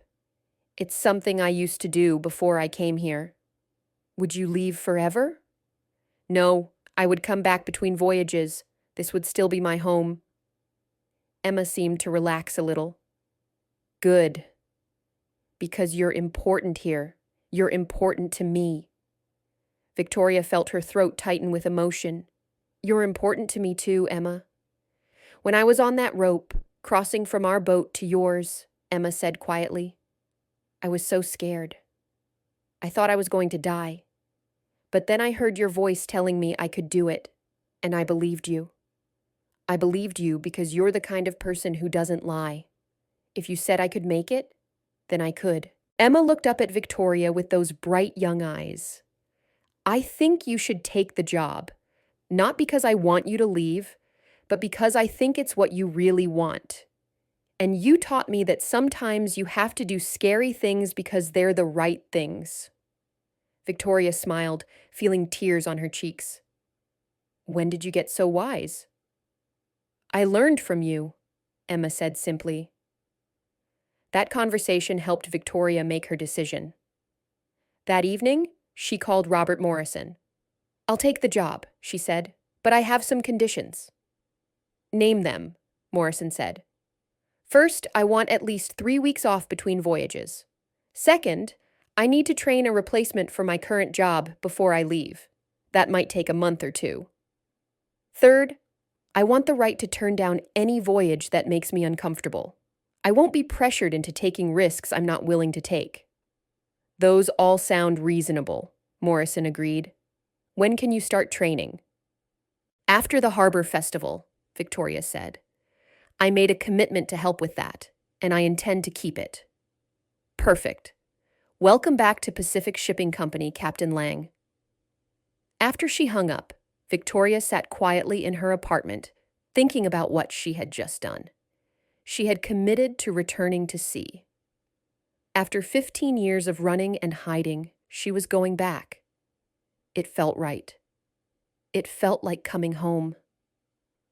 The Harbor Festival was held on a beautiful Saturday in late November. The sun was shining, the water was calm, and the entire town turned out for the celebration. There were food stalls selling fresh seafood, games for children, and of course, the boat display that Victoria had helped organize. Boats of all kinds were lined up along the pier. Fishing vessels, pleasure craft, sailing boats, and even a few historical ships that had been brought in for the occasion. Victoria had arranged them to show the evolution of maritime vessels over the centuries, from simple wooden boats to modern fishing trawlers. The mayor gave a speech praising the town's maritime heritage and thanking Victoria for her contributions to the community. There was music and dancing, and as the sun began to set, fireworks lit up the sky over the harbor. Victoria stood near the edge of the pier, watching the celebration and feeling content. This was her town. These were her people. Even if she went back to sea, Harborfield would always be her home base, the place she returned to between voyages. Quite a festival, a voice said beside her. She turned to see Captain Ross. She stared at him in shock. Bill? What are you doing here? I came to see you, he said with a smile. I heard about your decision to captain a ship again. I wanted to congratulate you in person. You came all this way just for that? You're like a daughter to me, Victoria. Of course I came. He looked around at the festival. Nice town you've got here? It is, Victoria agreed. I'm glad I found it. They stood together, watching the fireworks. After a while, Ross said, I'm proud of you, Victoria. It takes courage to face your fears. It takes even more courage to go back to the thing that hurt you. You're a remarkable person." "I don't feel remarkable," Victoria said. "I feel terrified. What if I fail again?" "Then you'll deal with it," Ross said simply. "But I don't think you will fail. I think you're going to be an excellent captain, just like you were before. And this time, you'll be even better because you understand the risks. You know what can go wrong, and that will make you more careful, more prepared." Victoria hoped he was right. She wanted to believe that she could captain a ship again without disaster striking. But there were no guarantees. The sea was unpredictable, and accidents happened even to the best sailors. All she could do was her best, and trust that it would be enough. As the festival wound down and people began to head home, Victoria found herself surrounded by well-wishers. Martha hugged her and promised to keep her room above the hardware store ready for when she returned from voyages. Tom and Emma thanked her again for saving their lives and said they would miss her, but understood why she was leaving. Jerry and the other fishermen gave her a compass as a going-away gift, with an inscription that read, "So you'll always find your way back to us." Victoria was overwhelmed by the outpouring of love and support. She had spent so many years keeping people at arm's length, afraid to let them in. Now she realized what she had been missing: community, connection, belonging. She wouldn't make that mistake again. 2 months later, Victoria stood on the bridge of the Pacific Dream, a modern cargo vessel that was longer than a football field and could carry thousands of containers. She was wearing her captain's uniform, the one she had kept hidden in her drawer for 15 years, and her captain's hat. Her hands rested on the ship's wheel, and she felt a sense of rightness that she hadn't experienced in years. This was where she belonged. Not exclusively, but certainly partially. She was both harbor keeper Victoria and Captain Lang, and she didn't have to choose between them anymore. The crew of the Pacific Dream consisted of 22 men and women from various countries. They had been skeptical at first, unsure what to make of a captain who had been out of the profession for so long. But Victoria had won them over quickly with her knowledge, her fair leadership style, and her willingness to work alongside them, rather than just give orders. They were on their second voyage now, carrying electronics from South Korea to California. It was the same route Victoria had sailed many times before, but everything felt different now. She wasn't running anymore. She wasn't hiding. She was simply doing the job she loved, with the full knowledge of the risks involved. Her first officer, a woman named Lisa Chen, approached her on the bridge. "Captain, we're receiving a weather alert. There's a storm system developing about 200 miles northeast of our position." Victoria studied the weather maps on the computer screen. The storm looked significant, but not as severe as the one that had hit Harborfield. "What's our current course?"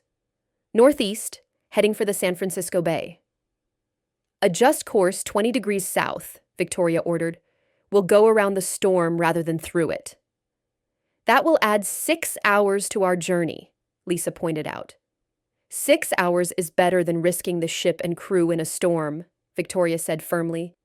"Safety first, always." Lisa nodded approvingly. "Yes, Captain." This was the kind of decision Victoria made constantly now. She was cautious, perhaps overly so, but she would never again take unnecessary risks with people's lives. The shipping company had been frustrated at first by her conservative approach, but they couldn't argue with her results. Under her command, the Pacific Dream had completed every voyage on time or close to it, and without incident. That evening, Victoria stood on the deck and looked out at the ocean. It was beautiful in the fading light, the water turning from blue to gold to purple as the sun set. She thought about Harborfield, wondering what Martha was doing, whether Tom had caught any good fish that day, how Emma was doing in school. She pulled out her phone and called the hardware store. Martha answered on the third ring. "Victoria. How's the voyage going?" "Smooth so far, We're avoiding a storm, but nothing too serious. How's everything in Harborfield? Quiet without you, Martha said. But good. Danny got engaged to his girlfriend. Old Jim won first prize at the fishing competition, and Emma made the honor roll at school. Victoria smiled. That's wonderful. Tell them all I said congratulations. When will you be back? 2 weeks. We dock in San Francisco in 5 days, then I have 3 weeks off before the next voyage. We'll plan a welcome home party, Martha said. Everyone misses you. I miss everyone too, Victoria admitted. And she did. As much as she loved being at sea, she also loved Harborfield. The town had given her a second chance at life, and she would always be grateful for that. After she hung up, Victoria stayed on the deck for a while longer, thinking about her journey. From young maritime student to ship captain to grief-stricken retiree to harbor keeper to hero to ship captain again. It had been a winding path, full of highs and lows, triumphs and tragedies. But she wouldn't change it. Every experience, even the painful ones, had shaped who she was. The loss of Marcus, Chen, and David had taught her to value life and to understand the weight of responsibility. The 15 years in Harborfield had taught her the importance of community and connection. The rescue of Tom and Emma had taught her that running from fear doesn't make it go away. She was no longer afraid. Or rather, she was afraid. But she didn't let the fear control her. She acknowledged it, respected it, and then moved forward anyway. That was true courage. Not the absence of fear, but the decision to act despite it. Beautiful night, Lisa said, joining her at the railing. It is, Victoria agreed. Can I ask you something, Captain? Lisa hesitated. I heard rumors that you took 15 years off from sailing after losing crew members in a storm. Is that true? Victoria nodded. It is. What made you come back? Victoria thought about her answer carefully. I came back because I realized I was letting guilt and fear make my decisions for me. I was hiding from life instead of living it. And then I was given a chance to save some people, and I took it. That experience reminded me why I became a captain in the first place. Because I love the challenge, because I'm good at it, and because I can help keep people safe. Are you afraid it might happen again? Lisa asked. That you might lose crew members? Every day, Victoria admitted. But I do everything in my power to prevent it. I don't take unnecessary risks. I trust my instincts. I listen to my crew. And I accept that despite all my precautions, accidents can still happen. All I can do is my best. Lisa was quiet for a moment. That's a good philosophy. I hope I can be that wise when I become a captain. You will be, Victoria assured her. Just remember, being a good captain isn't about being fearless. It's about being responsible, prepared, and willing to learn from mistakes. Your own and others. The voyage continued smoothly. They avoided the storm, made good time, and arrived in San Francisco right on schedule. As Victoria guided the Pacific Dream into port, she felt the familiar satisfaction of a job well done. They had delivered their cargo safely, the crew was happy, and nobody had been hurt. After all the paperwork was completed and the crew was dismissed, Victoria packed her bags and prepared to return to Harborfield. But before she left the ship, she did something she had started doing after every voyage. She went to the ship's memorial board, a plaque on the bridge where the names of all crew members who had died in service were recorded. She ran her fingers over 3 names she had added: Marcus Williams, Chen Li, David Ross. I'm still here, she whispered. Still sailing. Still trying to make you proud. Then she picked up her bags and headed for shore. She had 3 weeks of vacation ahead of her. 3 weeks to spend in the town that had saved her life. The drive from San Francisco to Harborfield took 3 hours. As Victoria drove along the coastal highway, watching the ocean on her left and the hills on her right, she felt a sense of peace. This was her life now. Part ship captain, part harbor keeper, part community member. She didn't have to be just one thing. She could be all of them. When she finally drove into Harborfield, it was early evening. The sun was setting, painting the familiar streets in golden light. As she turned onto Main Street, she saw a banner stretched across the road. "Welcome home, Captain Lang." Victoria felt tears spring to her eyes. Martha had warned her about a welcome home party, but she hadn't expected this. The entire town seemed to be gathered in the street, waving and cheering. She could see Martha and Jerry, Tom and Emma, Danny and his new fiancé, the mayor, old Jim, and dozens of other familiar faces. She parked her car and got out, immediately surrounded by people wanting to hug her and welcome her back. It was overwhelming in the best possible way. "You didn't have to do all this," Victoria said to Martha. "Of course we did," Martha replied, hugging her tightly. "You're family, Victoria." Family celebrates each other's successes. Family. The word made Victoria's heart swell. She had spent so many years alone, convinced she didn't deserve connection or happiness. Now she was surrounded by people who cared about her, who celebrated her achievements, who wanted her to be part of their lives. Emma pushed through the crowd and threw her arms around Victoria. "You came back. I knew you would, but I still missed you so much." "I missed you too, sweetheart," Victoria said, hugging the girl back. "Will you tell us about your voyage?" Emma asked eagerly. "Did you see any whales? Did you have any adventures?" "I'll tell you all about it," Victoria promised. "But maybe after I've had some rest and food." Martha laughed. "Come on, everyone. Let's move this party to the cafe. I've got food ready." The impromptu party lasted well into the night. Victoria found herself telling stories about her voyage, answering questions about modern cargo ships, and listening to all the town gossip she had missed. It felt good to be home. It felt right. Late that evening, after the party had ended and everyone had gone home, Victoria walked down to the harbor. She stood on the pier where she had stood countless times over the past 15 years, looking out at the dark water.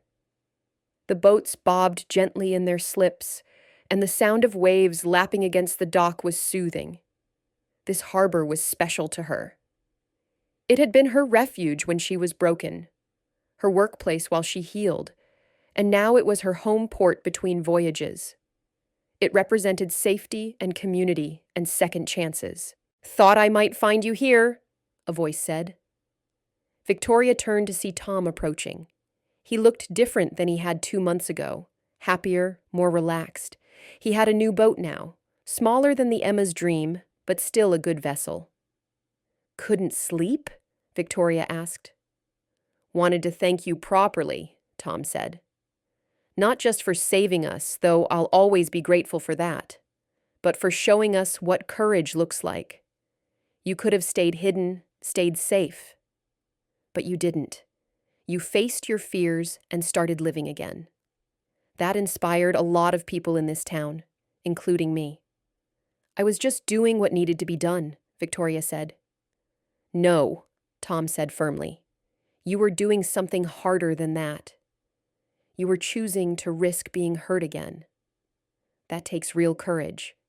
He paused. "Emma wants to be a ship captain someday, you know, because of you. She talks about it constantly." Victoria smiled. "She'd make a good captain. She's brave and smart." "That's what I tell her," Tom agreed. He looked out at the water. "You know, after we lost the Emma's Dream, I wasn't sure I'd ever go back to fishing. I was so scared. But watching you get back on a ship after everything you went through, it gave me the courage to start over." "We all need courage sometimes," Victoria said. "And we all need people to believe in us." This town believed in me, even when I didn't believe in myself. They stood together in comfortable silence, two people who had faced death together and survived. "Welcome home, Captain," Tom said finally. "Thank you," Victoria replied. "It's good to be home." The next 3 weeks passed quickly. Victoria settled back into her role as harbor keeper, checking boats and giving weather advice. She had found someone to help cover for her while she was at sea, a retired merchant marine named Samuel, who was happy to have part-time work. Between the two of them, the harbor was well managed. But Victoria noticed changes in how she approached her work now. She was more engaged, more proactive. She organized a maritime safety course for the local fishermen, teaching them advanced navigation techniques and storm survival strategies. She helped Tom train his new crew members. She even started mentoring Emma, teaching the girl about seamanship and maritime history. "You're different now," Martha observed one afternoon as they sat in the cafe. "More confident, more present." "I feel different," Victoria admitted. "For 15 years, I was just going through the motions, keeping my head down. Now I feel like I'm actually living again." "That's what happens when you stop running," Martha said wisely. Victoria had also reconnected with some old friends from her shipping days. Captain Ross came to visit and stayed for a week. They spent hours reminiscing about old voyages and talking about the current state of the maritime industry. Other former crew members reached out after hearing she was sailing again. Some of them came to visit Harborfield, and Victoria enjoyed showing them around her adopted town. One of these visitors was Sarah Mitchell, who had served as Victoria's second officer on the Pacific Runner years ago. She was a captain herself now, commanding a passenger vessel. When she came to Harborfield, Victoria gave her a tour of the town and harbor. "I can see why you like it here," Sarah said as they walked along the beach. "It's peaceful." "It saved my life," Victoria said simply. They found a spot to sit and watch the waves. Sarah was quiet for a while, then said, "I need to tell you something. About Marcus, Chen, and David." Victoria tensed. She rarely talked about her lost crew members, though she thought about them often. "I was on the bridge during the storm," Sarah continued. "I saw everything. And Victoria, you did everything right. You gave the correct orders, you took every precaution. What happened was nobody's fault. It was just bad luck, a freak wave, terrible timing. But you blamed yourself and left." "I was their captain," Victoria said quietly. "They were my responsibility." "Yes, they were. But you can't control the ocean. Nobody can." Sarah turned to look at her. "The rest of the crew never blamed you. We knew it was an accident. We wanted to keep sailing with you. But you were so consumed by guilt that you couldn't hear us." Victoria felt tears on her cheeks. "I'm sorry I abandoned all of you. We understood," Sarah said gently. "We knew you were hurting. But I'm glad you're sailing again. You were born to be a captain, Victoria. It's in your blood." They talked for hours, sharing memories of their time together, talking about the good times as well as the tragedy. By the time Sarah left Harborfield, Victoria felt like a weight had been lifted from her shoulders. Hearing that her old crew didn't blame her helped ease the guilt she had carried for so long. As her 3 weeks of vacation came to an end, Victoria prepared for her next voyage. This one would take her to Asia and back, a 2-month journey across the Pacific. It was her longest voyage yet since returning to sailing. The night before she left, there was a small gathering at Martha's cafe. The core group of friends, Martha, Jerry, Tom, Emma, Carlos, Paul, Danny, and a few others, came to say goodbye and wish her safe travels. "I feel like we're sending you off to war," Martha joked, though there was real emotion in her eyes. "I'll be back," Victoria promised. "I always come back." Emma gave her a handmade card with a drawing of a ship and the words, "Come home safe, Captain Lang." Victoria tucked it carefully into her bag. Tom handed her a photograph. It showed the whole group standing on the pier with the harbor in the background. "So you don't forget us while you're out there," he said. "I could never forget you," Victoria said, her voice thick with emotion. As she drove away from Harborfield the next morning, Victoria looked in her rearview mirror and saw the town disappearing behind her. But this time, leaving didn't feel like running away. It felt like going to work, with the secure knowledge that she had a home to return to. The voyage to Asia was long but uneventful. Victoria commanded the Pacific Dream with skill and confidence, her crew trusting her judgment completely. They encountered a few minor storms, which Victoria navigated around safely. They dealt with some mechanical issues, which the engineering team fixed quickly, and they delivered their cargo on time. During the long nights at sea, Victoria often stood on the bridge and thought about her life. She had come so far from the frightened, guilt-ridden woman who had arrived in Harborfield 15 years ago. She had faced her demons, overcome her fears, and built a life that honored both her past and her present. She thought about Marcus, Chen, and David often. But now, instead of drowning in guilt, she remembered them with love and gratitude for the time they had shared. She made sure to mention them whenever she taught her crew about storm safety, using their story as a reminder of why caution and preparation were so important. "The sea is beautiful, but dangerous," she told her crew during a safety training session. "We must respect it always. We must take every precaution, follow every protocol, and look after each other. Because the people on this ship are not just crew members. They're someone's son or daughter, someone's parent or sibling. They matter. And getting everyone home safely is our most important job." Her crew listened and learned. Several of them told her later that her leadership style, careful, thorough, but also compassionate, made them feel valued and safe.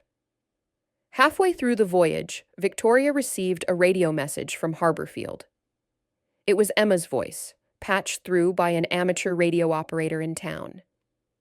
"Captain Lang? Can you hear me?" "I hear you, Emma." "Is everything okay?" "Everything's fine. I just wanted to tell you. I got accepted into the junior maritime program. I'm going to start learning to sail properly." Victoria felt pride swell in her chest. "That's wonderful, Emma. I'm so proud of you." "It's because of you," Emma said. "You showed me that women can be ship captains. You showed me that it's okay to be scared but brave anyway. Thank you, Captain Lang." "Thank you for believing in yourself," Victoria replied.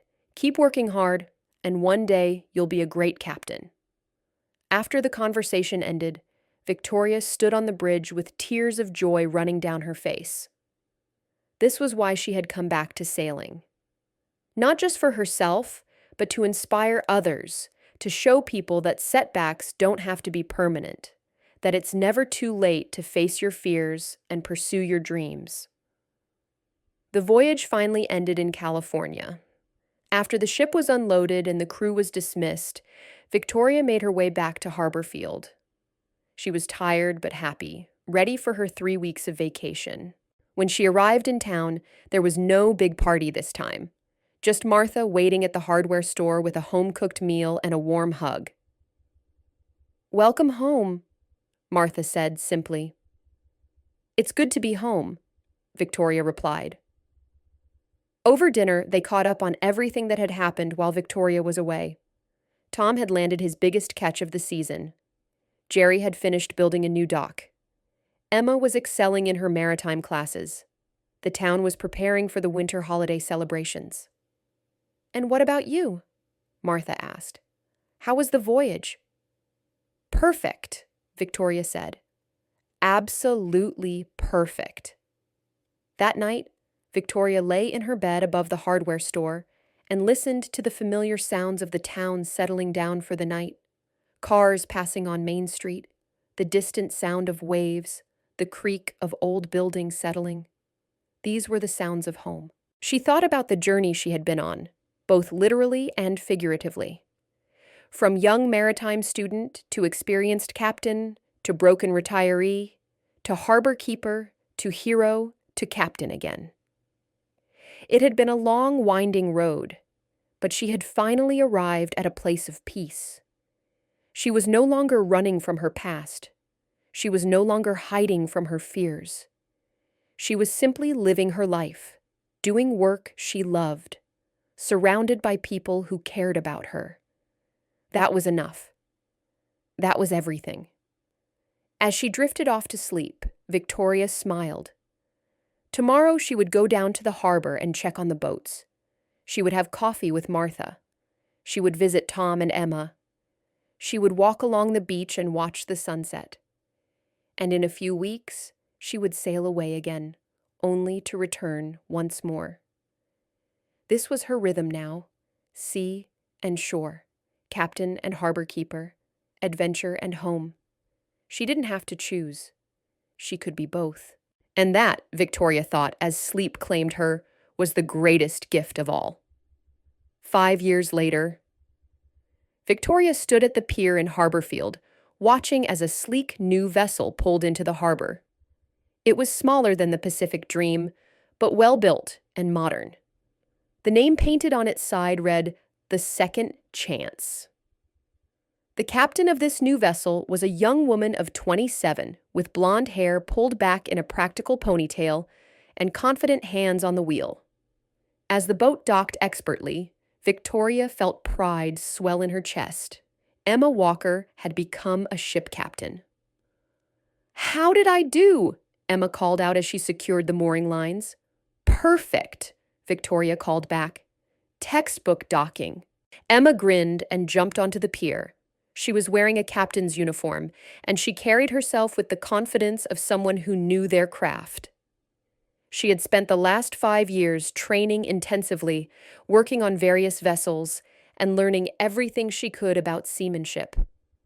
Now, at 27, she had earned her captain's license and purchased her own boat with savings and a loan. "I couldn't have done it without you," Emma said, hugging Victoria. "You believed in me from the beginning." "You did all the hard work yourself," Victoria said. "I just pointed you in the right direction." They walked together toward Martha's cafe, where a celebration was planned. Tom was already there, beaming with pride at his daughter's achievement. So were Martha, Jerry, Carlos, Paul, and many other townspeople who had watched Emma grow from a scared 12-year-old on a sinking boat to a confident young captain. Victoria was 73 now, with more silver in her hair and a few more wrinkles around her eyes. She had continued sailing for 3 years after returning to the sea, completing dozens of successful voyages. Then, feeling her age and wanting to spend more time in Harborfield, she had retired from ocean-going vessels for the second time. But this time, it wasn't running away. It was simply a natural transition to the next phase of her life. She still worked as harbor keeper, though Samuel did most of the daily work now. Victoria served more as a consultant and mentor, teaching maritime safety courses and advising young sailors. She had also written a book about her experiences, titled Second Chances, A Captain's Journey Through Guilt and Redemption. It had been published last year and had sold surprisingly well, helping others who were struggling with guilt and trauma. As they sat in the cafe celebrating Emma's new captaincy, Victoria looked around at the familiar faces and felt a deep sense of contentment. This community had saved her life 15 years ago. Now she was part of the fabric of the town, woven in so tightly that she couldn't imagine being anywhere else. "Speech!" someone called out. Victoria stood up, smiling. "When I came to Harborfield 20 years ago, I was running away from my past. I was convinced that I was a failure, that I didn't deserve happiness or success. This town taught me I was wrong. You accepted me, supported me, and gave me a second chance at life." She looked at Emma. "And watching this young woman grow from a frightened girl into a capable captain has been one of the greatest joys of my life. Emma represents everything good about this community: courage, determination, and the willingness to pursue your dreams despite obstacles." Emma blushed, but her eyes shone with happiness. "Life is full of storms," Victoria continued. "Some of them are literal storms at sea. Others are storms of the heart and mind. But no matter what kind of storm you face, remember this: it's not about avoiding the storms. It's about learning to sail through them. It's about having the courage to keep moving forward even when you're afraid." She raised her glass.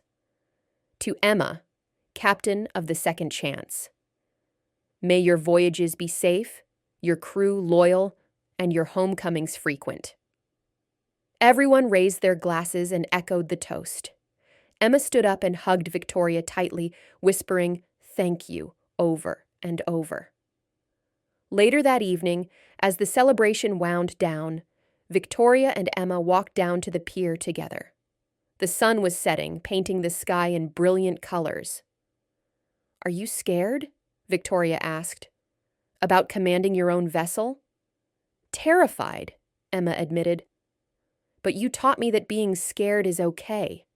It's what you do with that fear that matters." "That's right," Victoria said. "Fear keeps us cautious and careful. It's not the enemy. The enemy is letting fear prevent us from living." They stood in comfortable silence, watching the waves lap against the boats. "Will you come on my first voyage?" Emma asked. "Just to observe and offer advice if needed?" Victoria smiled. "I'd be honored." As they turned to walk back toward town, Victoria took one last look at the harbor. 20 years ago, she had arrived here broken and afraid. Now she was whole and at peace. The journey had been long and difficult, but worth every step. The past would always be part of her. Marcus, Chen, and David would always hold a place in her heart. But they no longer haunted her. Instead, they inspired her to be better, to teach others, to honor their memory by living fully and courageously. Victoria was no longer the woman who had run away from her pain. She was a woman who had faced her demons and emerged stronger. She was both Captain Lang and Harbor Keeper Victoria, both adventurer and homebody, both teacher and student. She was complete. And as she walked through the streets of Harborfield, surrounded by friends and community, heading toward Martha's Cafe for one more cup of coffee before calling it a night, Victoria knew that she had finally found what she had been searching for all along: home, purpose, peace, and the courage to face whatever storms lay ahead. If this story touched you, don't forget to like, comment, and subscribe. We'd love to hear what inspired you the most. And where in the world are you watching from? Let us know below.